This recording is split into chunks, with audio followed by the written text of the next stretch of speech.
The traffic source that very few people so far used in e-commerce and dropshipping is probably YouTube ads. So we all know YouTube, but very few actually advertise on the YouTube platform. But it's super interesting because competition is low, click prices are usually low, and you can sell your products on there, creating a lot of buzz and engagement around your video. So this is exactly what I will teach you here in today's video. I have a framework for you prepared that I will show you on my computer step by step so that you can apply it to your own business. If you enjoy this video, please leave a like and also let me know in the comments whether you used YouTube ads before or whether you plan to do so. So I hope that you will enjoy this video now and get a lot of value out of it. Let's get started. Alright, so here we are on the computer now, and you see already the little graph that I integrated in this document here. The solid click-through rate for display. Here's the conversion value of around 7.5K. And this very low CPC also. So now I want to get started with the 7497 YouTube ads framework, a little bit of background information. The guy I worked with on this campaign here was someone from my inner circle membership. It's basically my higher tier service where I work together with other people for a full year, essentially become their partner, and they can ask me questions all the time and we strategize together and things like that. And he wanted to do something besides shopping and search. So he was doing somewhat okay with shopping and search, but you know, things were not going super well all the time. And I recommended, let's try YouTube. He did that. He was asking me questions, I was helping him, and at some point we came up with this particular campaign. And I want to now show you the framework so that you can copy it, of course not with all the single details, but with a broad framework and strategy so that you can apply this to yourself. And the first step that you need to keep in mind when you want to use YouTube ads to advertise your product is use a visual and or an interesting product. So you cannot just, go to YouTube selling socks or something like that. This will be almost impossible. If you want to use YouTube ads, make sure that you have a product where people actually stay, when they are about to watch a video, that they have a reason to keep watching your ad. Now, this could technically work with boring products like clothing and stuff like this if you pack it in a nice video and if your store is actually somewhat entertaining and engaging. But if it's just, a generic clothing store, it might be very difficult to come up with a good ad, or you would have to produce something that is really outstanding. And then this might eventually work. The second part now is build your video, and this is where I want to have some very useful facts for you. So the first part when you build your video is the first 5 seconds needs to be engaging, so you need to come up with some sort of pattern interrupt. What does this mean? Well, if someone goes ahead and wants to watch a video on YouTube, they are expected to see this video because they want to watch it, right? And if you come up with an ad, the normal reaction of every normal person is, damn, why am I seeing this ad now? I wanted to watch this video, now I have to skip this again.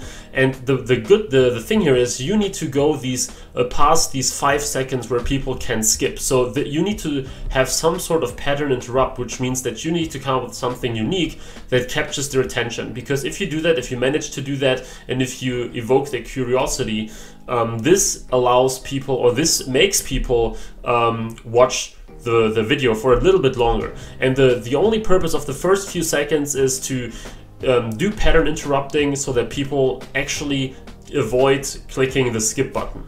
Once they did that, once they didn't skip the video or the ad, then you can talk about the product. And you do that because if you talk about your product in your video within the first 30 seconds, you're only paying for qualified viewers. What do I mean with that?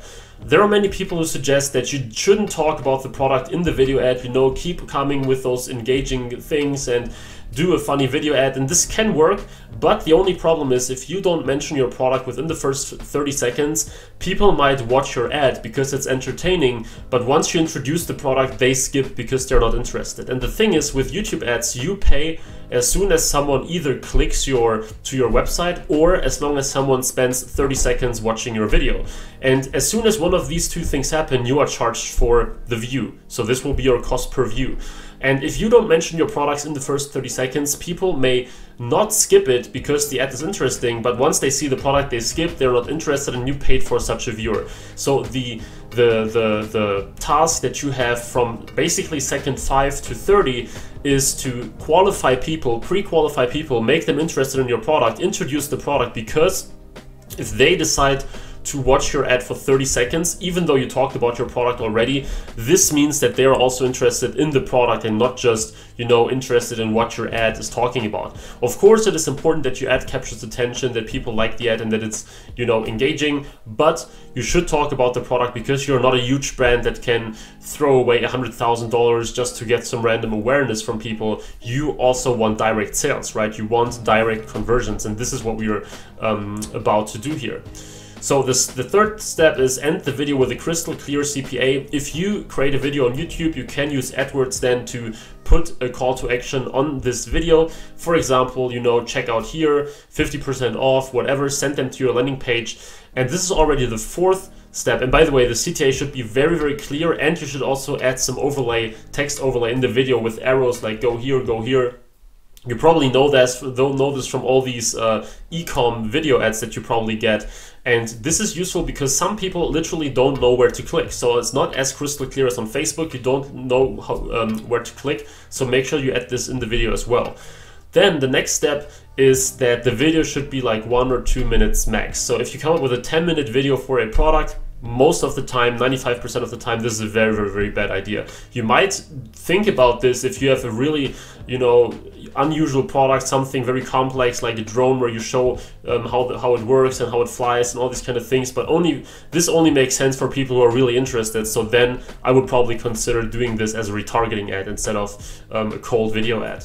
The third step is the landing page, or actually, now that I think about it, let's say that actually the third step, a little more likely, is the channel selection, right? I totally forgot about this when I prepared this. So the channel selection is crucial because let's say you sell a beauty product, you want to show up on a beauty channel, right? And if you sell, like I said, a drone, you would probably show up on some sort of action channel or some sort of channel that has a lot of male people watching it and stuff like that, so that people are interested. Probably also some type of gadget channel. This is important because you cannot define your target audience as specifically as on Facebook ads. So you can say things like only female, only male, only men, only women, age groups and things like that, but you cannot get as granular as on Facebook. But because you can target channels, this is a really, really great way. So you can literally go through Google and pick the channels that you want to be shown on, and this will be super helpful to get your video in front of the right people, because if the channel fits your topic, then you know that you're onto something.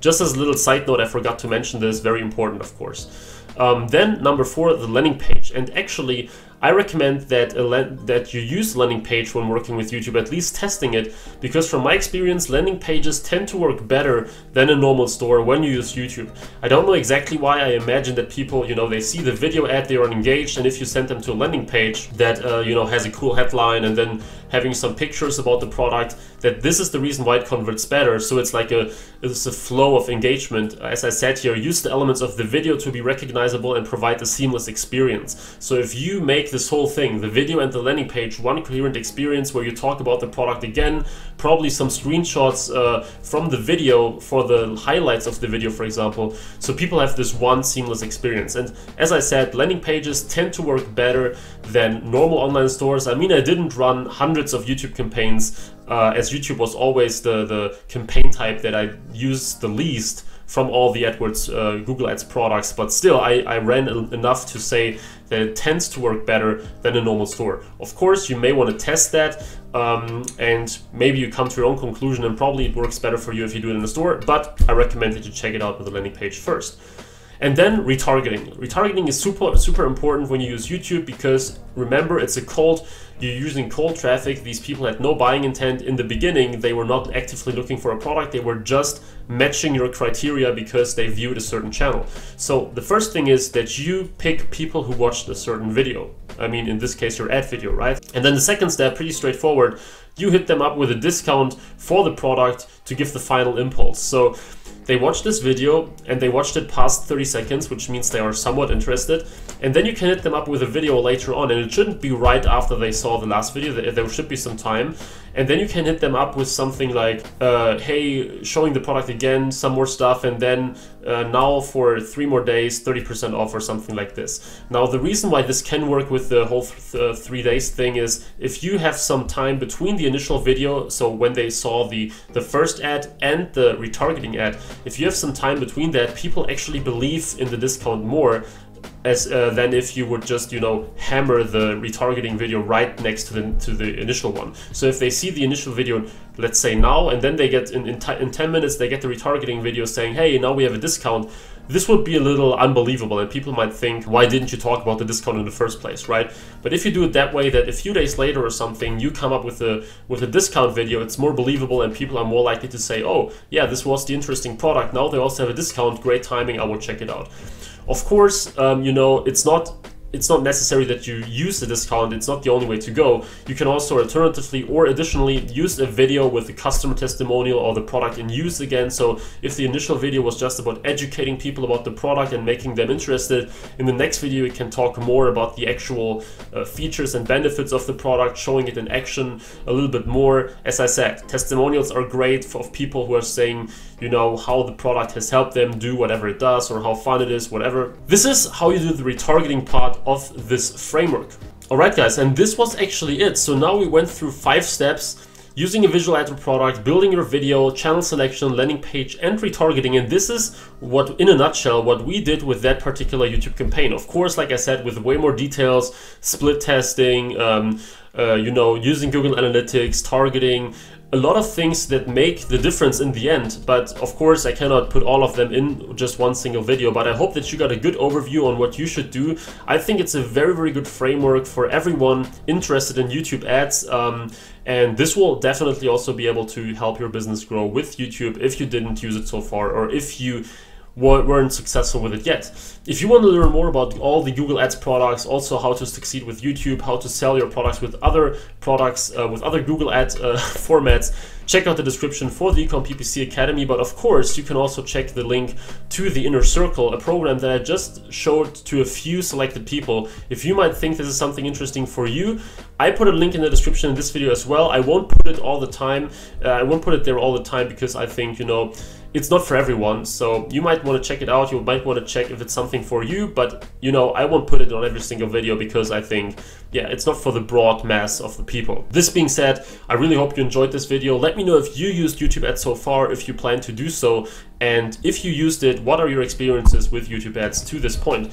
I really hope you enjoyed this video. I really hope that you got some value out of it here today. If you did, please leave a like. Please subscribe to this channel for more eCom and Google ads and other marketing stuff.